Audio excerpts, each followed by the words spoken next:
Well, our energy level was really good because the shots were falling, and the crowd was unbelievable today. It was a great atmosphere, and our guys really responded. And you don't anticipate shooting it that well, but once we got that floor spread and our guys were making plays for each other, we had 26 assists on 30 baskets. And, I've been preaching ball movement all year. The coaching staff has been, and I thought our ball movement today was really good, and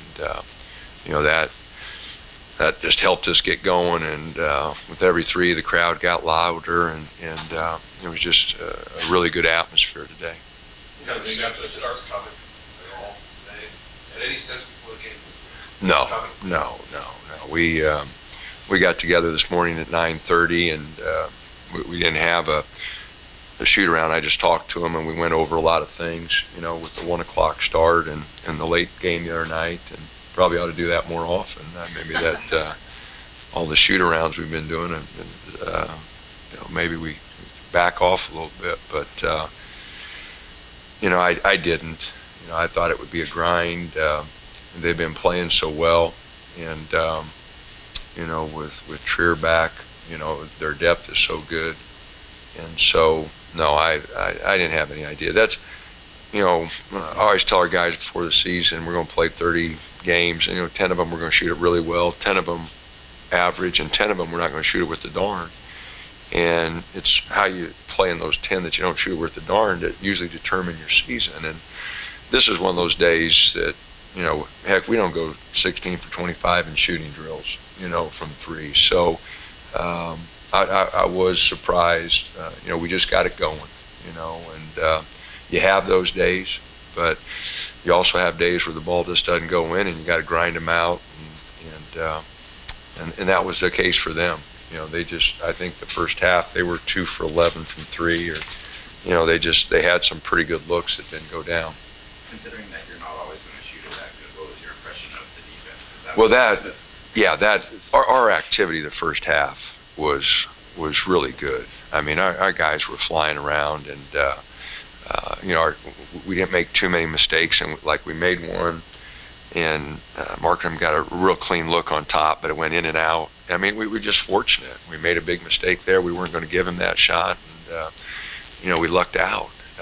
He got an open one in the second half, but I think because he never got into a rhythm, it hurt his productivity. But I liked our activity. I thought it was really good. I thought we fought the dribble better.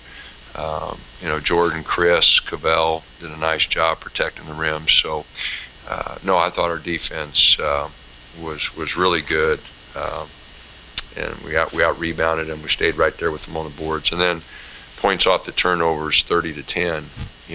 That was a big difference. With a start like that, Justin kind of extended. You guys had the lull maybe around the half, but then you came out in the second half. It seemed like you would kind of get that same energy back. We played poorly the last 4 minutes of the half. Our ball movement wasn't nearly as good. We had some turnovers. We didn't score, and went 38-11 to 38-18, and we didn't play well that last 4 minutes. So that really concerned me. And then we come out second half, and they get 2 goals right at the basket. So that 11-0 run, did have me concerned, but then we got a couple more shots to go, and the energy picked up again, and those turnovers, we got easy baskets off of them in the second half, and I thought that was really important.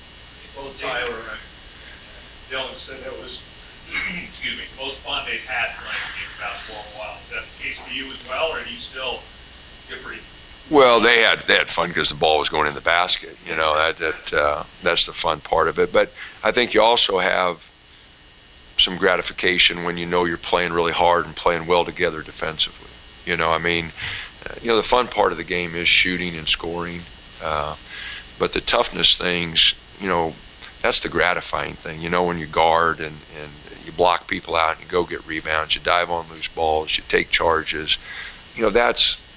That's when you feel good about what you did. Chris taking a charge there late, all those things. And I think that's why they had fun. The ball's going in, that makes it. But, flying around and not giving up easy baskets, that makes you feel good too. When you go into the locker room, 20-point lead at halftime, what's your message at that? Well, there's a lot of game left, and they're an explosive team. They lead the league in scoring, and they're an explosive team, and so they get their three-point shooters going. And like I said, they scored the last 7 of the first half, so I had something to yell about then. And then they scored the first 2 buckets to start second half. So no, it was hey, we got to keep going. We got a lot of game left. They had a game earlier this year with USC at USC where they were up 23, and it went down to a 1-possession ball game with a minute to go. And when you have a team that's offensively gifted, you get concerned. And again, since we didn't finish the half well, I was concerned. They're so big in the paint. What was your game plan going in? Your transition was really good today too. Well, we did want to run and get some easy ones there. We thought, that we weren't going to match their size. They start the 2 7-footers, and Jordan 6'9" and Dylan 6'6", were our 2 biggest guys, and then we've got 3 little guards running around out there, and so we weren't going to match their size. So we wanted to spread the floor as much as we could, and try to create some opportunities by driving and kicking. And our coaching staff felt before the game we knew we had to hit some threes, because if we weren't that size inside, and their guards are big and athletic, if we turn it into a scrum just inside the lane, I don't think we'll like the results. We had to get that floor spread so we could use a little of our quickness. And then, like I said, the ball went in, which spreads the floor even more and created even more opportunities to drive.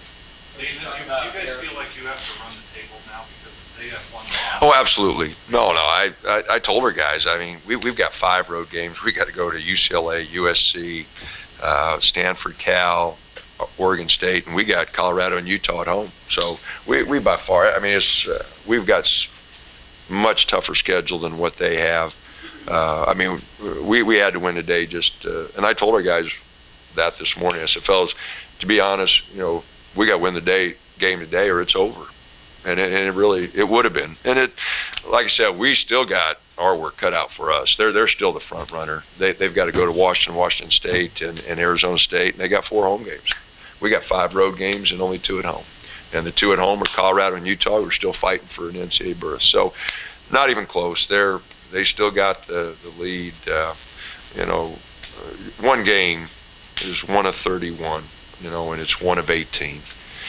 I'm sure, Sean, they'll just flush that game and go on. Heck, he's going into today. They accomplished so much, and they're going to accomplish a lot more. They're a Final Four team. I know it didn't look like it today, but you hit 16 threes and you go 10 for 14. Anybody done that to us, we'd have been the same way. And it's just one of those days. But Sean he'll have them back, and they'll be ready to go next week. And he's done a remarkable job this year. I know a lot of people are talking about National Coach of the Year, and he should be. He's done a tremendous job, and we know they're still in the lead. We still got to catch them. When you shook his hand, he actually smiled at you and said something. What did he say? Did he say, "Oh my goodness"? No, we go back a long way. I've like I said, Xavier and Creighton, we played there, and we played them when Thad was there, and then Sean took over, and those Jesuits, we played each other a lot, and we've developed a rivalry here, and again, we've got great respect for what they've accomplished. These 3 Final Eights, and they've kind of led the league. And 7 years ago, our comments always been, and when we recruit somebody, are they good enough to help us beat Arizona? And that's still where we're at. They're putting recruiting classes together that are off the charts, and but there hasn't been a more consistent program over the 7 years that I've been here. And so again, if we're going to be successful, we got to continue to recruit players that play against those guys, and then we got to continue to develop guys. Chris and Dylan and those guys, they weren't given as much respect out of high school as we felt they should have been, or junior college, and our guys have developed. Casey's done a tremendous job, and we've been really fortunate guys that want to be here and want to get better, and they're sacrificing for the team. Casey Benson last year was a starter, and I made a decision to change things around, and Casey is all about the team. Chris Boucher, all about the team. We got guys that want to win, and that's when you're fortunate as a coach, when you got guys that are really talented that, hey, it's about the team, and they want to win. We got 7 starters, and you saw today a little bit of what Cavell is capable of doing, and it's just that Jordan Bell's playing so well, it's hard to sometimes get him out.